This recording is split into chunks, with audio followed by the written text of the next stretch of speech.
Monday morning அன்னைக்கு எடுத்த vlog இது. லாஸ்ட் வீக் ரோபோ வாங்கியிருந்தேன். ஸோ கம்பெனிலேருந்து டெமோக்கு வந்திருந்தாங்க. ஃபர்ஸ்ட் வந்து மொபைல்ல ஆப் டவுன்லோட் பண்ணிக்க சொன்னாங்க. அதுக்கப்புறமா ரோபோக்குள்ள இருக்க பார்ட்ஸ் பத்திலாம் எக்ஸ்பிளைன் பண்ணிட்டு இருந்தாங்க.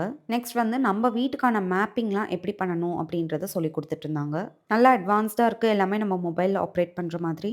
ஆன்டி ஸ்கிட் கார்பெட்ஸ் மேலலாம் ஏறி அந்த கார்பெட்ஸையும் வேக்யூம் பண்ணிடுது. கொஞ்சம் மூவபிளா இருக்கிற கார்பெட்ஸ்லாம் நம்ம எடுத்து வச்சிடணும். மேப்பிங்க்கு அப்புறம் வேக்யூம் ஆப்ஷன் ஆன் பண்ணி விட்டாங்க. இது ஸ்டார்ட் பண்றதுக்கு முன்னாடி தான் என்னோட ஹவுஸ் ஹெல்ப் ஸ்வீப்பிங் மாப்பிங்லாம் பண்ணிட்டு போனாங்க. பட் இருந்தாலும் அவ்வளோ டஸ்ட் கலெக்ட் ஆயிருந்துச்சு. நான் என்னோட ஹவுஸ் ஹெல்ப்பை குறை சொல்லல.